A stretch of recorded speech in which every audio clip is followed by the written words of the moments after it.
Hello everyone, welcome to my channel. Today I'm going to talk about the one person I would love to have coffee with and why. The one person that I would love to have coffee with is a WWE superstar named Edge, or also known as Adam Copeland. I'm sorry if I get that wrong. I would love to have coffee with him because he's been in a lot of matches. He's gone through a lot in his life, and I would love to know about it.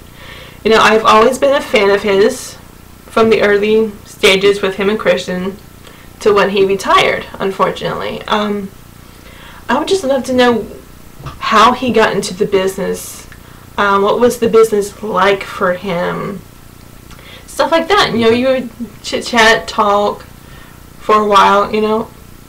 I think it would just be fun to talk to a superstar over coffee. Yeah, I would love to pick his brain and see everything that he's gone through and see what it was like to be a WWE superstar and how his family dealt with it, you know. Because family is the hardest thing to do for a WWE superstar. It really is.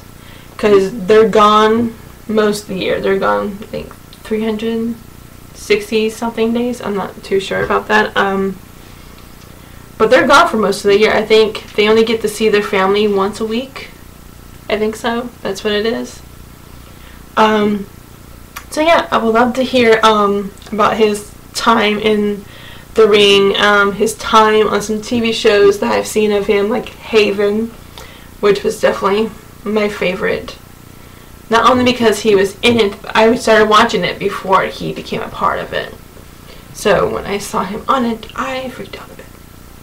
Yes. So yeah, I would want to know almost everything about his life without getting too personal on a coffee meetup. I would want to know, how did you get started? Where did you first wrestle before you came to WWE? Because all wrestlers come from somewhere. Like AJ Styles, he was everywhere, from Japan to the US. He was everywhere. He was on Impact Wrestling at one point before he came to the WWE. So yeah, all wrestlers come from somewhere. So I would want to know where he started, how he started, what got him into the business, what does he think about the business now. Because as I've watched it, I've seen it decrease a bit. It's not as exciting as I remembered when I was a kid and I watched it with like Sting and Hulk Hogan. I've seen it go down a bit from that. But I want to get his take on it. What would he say about it now, after he's retired and all this? He does have a show with Christian, and I watch it every week or every time it comes on. Sometimes I'll watch the other ones just to watch them because I'm bored. So yeah, I would love to know how that got started. How did the Edge and Christian show get started? Did Vince McMahon come to them with it, or did they come to Vince McMahon about it? This is the kind of stuff I would love to know if I had the opportunity to have coffee with him and just talk.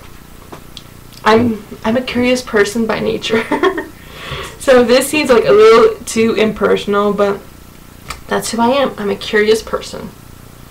Yeah, I would love to know all of this. Like, you know, I know wrestlers, when they get in the ring, they wrestle, they risk their bodies every day in that ring. It's not glamorous or anything like you think. It's not fake. The hits they take in that ring is 100% real. That's why you see so many wrestlers retire early than expected.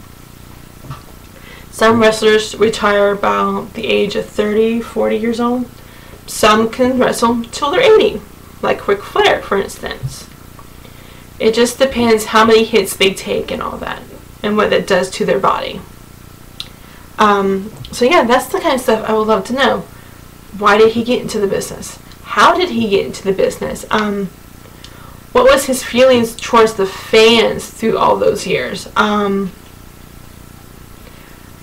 I think I know how he felt when he had to retire, because I saw the retirement speech, and it was hard not to cry with it. So I think I know how he felt when he had to retire, which he told us he knew he was on borrowed time anyway, so he knew it was coming eventually. I would want to know what has his life been after wrestling? What has it been after wrestling? Has it been good? Has it been bad?